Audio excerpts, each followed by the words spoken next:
bem, gente, vamos agora ao comentário do jornalista Rodrigo Finardi, os destaques da coluna Pente Fino. Com a gente aqui no estúdio, Rodrigo. Boa tarde, Rodrigo. Boa tarde, Leandro. Como é que está? Tudo tranquilo? Tudo certo. Olha... E o verão vem quando? Estamos esperando, porque o inverno não quer se ir embora, puxar a coberta essa noite, acordei com frio, cara. O inverno aí não quer ir embora, né, cara? Não quer ir embora, cara. Olha, mas o que não quer ir embora são memórias dessas histórias que você traz na sua coluna, que hoje muita gente está lembrando.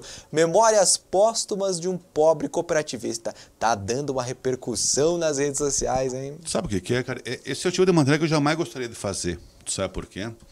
A Cotrel, ela... é o maior símbolo do crescimento da região, não só de Erechim, com certeza. As pessoas acreditavam, tinham orgulho, tinham status de fazer parte do quadro social da Cotrel. A marca nobre é para o mundo inteiro, a linguiça camponesa em São Paulo. Cara, era um modelo. Para tu ter uma ideia, lá no início dos anos 90, ela representava 15% da arrecadação da prefeitura de Erechim. Para tu ver o tamanho que era a Cotrel, né? E o que eu trago aqui, eu tive acesso uma carta datilografada de um produtor, do agricultor, associado, do interior de Paulo Bento, que na época era ainda município de Erechim, Paulo Bento, e ele lá em 92, ele anteviu o que ia acontecer com a Cotrel. Nos anos 2000, que quebrou, todo mundo cansado de saber.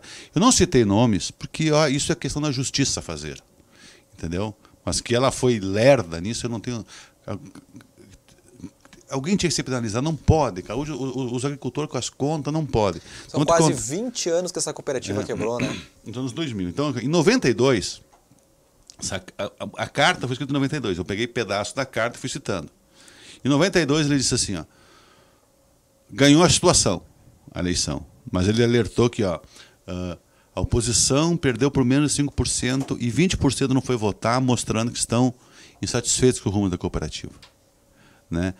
Os dirigentes estão com altos salários, está chegando a época da cooperativa, não sei o que, não sei o que. Mas nesse meio tempo que ele fez esse salário, que estava indo para um caminho sem volta, ele fala assim, ó, citou Frankenstein, isso aqui é boa. Ó. A exemplo daquele médico fictício que criou um monstro, perdendo depois o controle sobre o mesmo, é o que está acontecendo na maioria das cooperativas. Depois de transformá-los em monstro, pouquíssimos iluminados conhecem os segredos que estão por detrás da complexidade e dos números. E é bem verdade. Outra coisa, ele fala, quem ajudou nessa sucessão em 92 aqui, ó. Marcos, por favor, vamos subir para cá. Porque ele fala aqui uma coisa assim forte, eu tomei cuidado, que para não citar nomes, assim, ó, que teve um movimento do prefeito de Erechim na época, de partidos do prefeito na região de abrangência da Cotrel e de alguns padres da Igreja Católica. Olha que jogo pesado que tem aqui, né? Ele vem falando, aí ele encerra, que aí é a coisa mais grave, assim, ó. Se os agricultores estão mais pobres, como é que os dirigentes estão ficando mais ricos? Altos salários? Ele não chama ninguém de bandido, nada. Só diz que são altos salários. Aí ele diz assim, ó, ele encerra dizendo o seguinte, meu pai foi um dos tantos fundadores da Cotrel. Morreu pobre em 1987, aos 74 anos de idade. Isso aqui não precisa dizer mais nada, né? E a carta foi escrita 5 anos depois. Então ele estava vendo o que aconteceu. E a crise começou nos anos 2000. E eu, enquanto jornalista, eu acompanhei tudo. Eu fiz, eu acho, olha, era fundo falso dos silos, era não sei o quê, era uma série de coisas assim. Todo dia tinha uma pauta, a Conab, desvio de grana, era uma coisa louca, vou te dizer. E porco, de pesagem de bicho e de frangos a mais.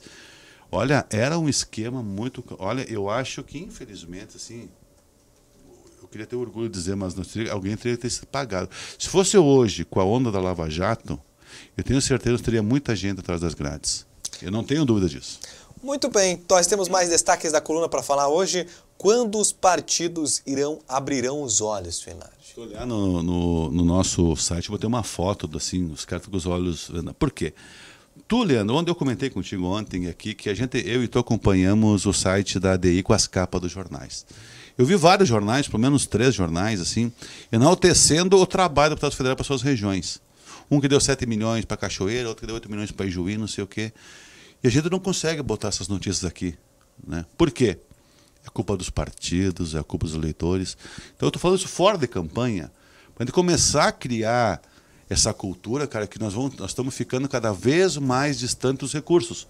E nós somos os culpados, mas nós somos os únicos que podemos reverter essa situação. Esse é um texto para para pensar os políticos, para a população pensar. Isso eu vou nessa toada até as eleições de 2022, no que é importante, que eu acho que é um papel que nós temos que abraçar. Isso faz parte do nosso projeto para o ano que vem, estratégico do jornal, demonstrar o que está acontecendo na cidade, né, que a gente já vem conversando, Leandro. Então, olha, tem que abrir os olhos. Ou não abre porque não querem, eu faço questionamento também. Porque daí o cara vem lá, põe 10, 12 mil na mão de um dirigente que vai fazer 600, 700 votos e tá bom para o deputado eleito. Né? Tem que acabar com isso, tem que acabar com os partidários. Eu quero ver quando que os partidos vão pensar na região. Eu acho que os partidos estão tão mais culpados que o próprio eleitor. Muito bem. E olha, teve homenagem para o Dia do Médico aí na Assembleia? Eu conversei com o doutor Alcides, que foi 15 anos presidente da Unimed, está na vida da Unimed a vida inteira, foi supervisor, foi diretor administrativo desde lá dos anos 90, que é dirigente da Unimed. Então ele foi apresentar agora a Federação Unimed como diretor de sustentabilidade da Unimed Federação, que é a guarda-chuva que comanda 29 singulares, que são 29 cooperativas no Estado. Ele me deu os números, ó, são 27 Unimedes no Estado, 15,6 mil médicos cooperados, 1,8 milhão de beneficiários, 75 clínicas e laboratórios próprios, 19 atendimentos próprios, 13 SOS próprios, 8 hospitais próprios e 3 hospitais dias próprios. Isso é o que a Unimed tem no Rio Grande do Sul. É grande, né? Tem acho que é um dos estados com maior percentual de atuação da Unimed. E foi para o deputado estadual, o Thiago Duarte, que pegou todo o sistema médico, por exemplo. Ele representou a Unimed, mas teve lá representando a Unicred, que é de médicos, a Anrigas, que é a Associação de Médicos do Rio Grande do Sul, o CREMERS, que é o Conselho Regional de Medicina, e também o CIMERS, que é o Sindicato do Médico do Rio Grande do Sul. Então todas as entidades ligadas aos médicos foram homenageadas. Legal, acho que é importante, né? Importante o médico aí que faz o papel fundamental nas nossas vidas. Olha, e essa daqui também está dando repercussão. Você votaria em quem para o prefeito Schmidt apoiar? Não. Em quem o prefeito Schmidt apoiar? Você votaria em quem o prefeito Schmidt apoiar? Essa é a pergunta. É, isso aí. Tá bom. Por que essa pergunta? O Schmidt já falou, acho, no mínimo umas 50 vezes que ele não concorre à reeleição. O que acontece é o seguinte, então a pergunta é, você votaria em quem o prefeito Schmidt apoiar? Não é eu que estou fazendo essa pergunta. A semana passada, centenas de pessoas já receberam uma ligação por telefone. Olha, isso aqui é uma pesquisa eleitoral, da Erechim, assim, assado. Se você responder as perguntas até o final, você concorrerá a um jantar numa churrascaria da Erechim. Opa! Pô, o cara responder, né? Eu tentei descobrir do ano que vem ninguém, mas pelo perfil alguém no governo contratou. Não com o dinheiro do governo, estou falando, apareceu no partido do governo. Certo. Tentando se viabilizar, ver com quem que ele vai, né? E a pergunta que diz assim, ó. Você votaria em quem o prefeito Schmidt apoiar? Se é do governo como um todo, isso é uma demonstração que o governo não tem candidato. Essa é uma leitura. Se for um membro do governo que contratou, é para ver se ele tem chance para poder mostrar e botar na mesa. Então tem várias assim.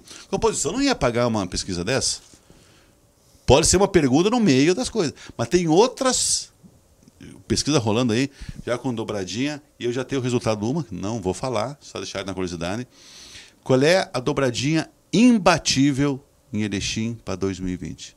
Não sei se vão se acertar, mas já testaram na prática e ela é imbatível, segundo as pesquisas, sabe? Que isso retrata o momento. Quem sabe daqui um ano lá na eleição, não. Muita coisa pode mudar, não sabe, né? Porque na política, se o cara não tiver rabo, eles cavocam o pitoco, né, cara, para descobrir os podres. Então, vamos ver o que vai acontecer.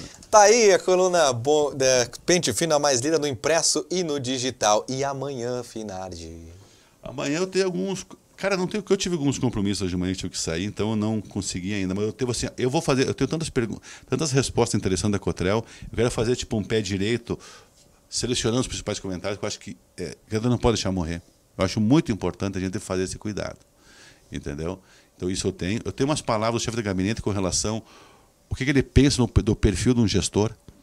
Eu perguntei para ele nas pesquisas, como é que ele perfil, se realmente ele pensa, se ele botar na prática o que ele pensa, ele pode ser um nome em potencial. Né? Então, essas são coisas que eu tenho. Eu quero ver em que pé que está agora a questão do presídio, ainda não sei nada, então não vou conseguir. Tem algumas licitações rolando, como é que ficou agora da água, suspenderam de novo da água, fica essa folia. Então, eu vou fuçar nessas coisas que mexem com toda a comunidade. Que esse nosso papel é mexer e mostrar para a comunidade o que está acontecendo. E tudo que for dinheiro público, sim, é interesse nosso, é interesse teu, porque, na verdade, o prefeito é nosso funcionário, de nós que pagamos o seu salário. Obrigado, Finardi. Até amanhã. Até amanhã. Tem a LOA 2020. Porque tinha muita coisa, eu não pude fazer para lá, tá. Pra cá, né? Então vamos para a LOA antes de acabar, a LOA 2020 apresentada em audiência lá na URO. O que isso significa, Finardi? A LOA é o seguinte, foi feita a LDO, apresentada na Câmara, e tentaram mudar. Foi a primeira vez que eu fui numa universidade. Isso para alunos da administração, de 3, 4 cursos para participar. Mas assim, pelo que tu vê a foto da capa do jornal, não teve muita gente. O prefeito não foi, o vice não foi, o secretário da Fazenda não foi. Então, isso aqui é pro forma, o pessoal não vai. Aí, pelo outro lado, quem representou todo o prefeito foi o... Aqui, ó. Acabei de falar, o chefe de gabinete. Tem todo o chefe de gabinete. Está inaugurando até aviário. Já. Está inaugurando placa de pare. Então, isso é um sinal, né? Quando o cara começa a inaugurar a placa de pare, lombada elevada, né? Começa a ir muito em velórios, sabe? Tem alguns sinais que tu vê que o cara quer algo a mais. Coisa que sai da rotina. Se é dele, que vai ser uma coisa. Quando ele começa a mudar a sua rotina, ele está buscando se viabilizar. Então, aqui mostra que a previsão aumentou um pouco da LDO para a LOA, de 331 para 332,2 milhões de arrecadação. Só que é o que eu te digo, isso é uma previsão orçamentária. Tu faz a previsão orçamentária da arrecadação em cima do que tu vai gastar. Então, aumentou tipo o gasto 1 milhão e 200, que tu nunca fala em sobra aqui. Que aqui tem dinheiro do IEP, tem dinheiro da AGER, tem dinheiro da Câmara, tudo em cima desse valor, né? Vai tirando, e tu vai vendo. Aí tem tantos por cento para a saúde, tanto para a educação, tanto de folha, foi. Eu digo 1 milhão por dia, digo, não é muito, isso é muito, né? Outro dia eu falei, é muito ou é pouco? Para mim é uma fortuna, a prefeitura não é nada. Se tu tiver na prefeitura 30 milhões em caixa, para só tu ter uma ideia como 1 milhão não é muito para uma cidade do tamanho da Erechim e uma prefeitura inchada com 2.300 funcionários. Se durante 30 dias não pingar nem um real, no colo da prefeitura, ela fecha as portas porque não tem um centavo. Só para ter uma ideia, como não é muito. É como nós. Nós temos que receber aqui em 30 dias. Se não receber, o meu salário mês que vem não paga as contas. Não paga nada. Acho que a maioria dos brasileiros é assim, né? Verdade. Não dá para guardar, né? E aqui uma notícia de utilidade pública, eu acho muito importante, Leandro, que é o novo calendário, foi antecipado, tudo para 2018, acho que tu vai falar depois, Isso aí. das novas datas do FGTS. E eu, com certeza, irei no final do mês que vem, o meu entra agora em junho. O meu só em dezembro. Né? O meu entra em junho também. Eu nasci em junho, né? Baixaram para dia 28 de novembro. Que bom, né? Que bom, né, cara? Tá bom, mais uma ajuda pro brasileiro. Obrigado, Finais. Até amanhã agora. Até amanhã. Gente, rápido intervalo, voltamos já.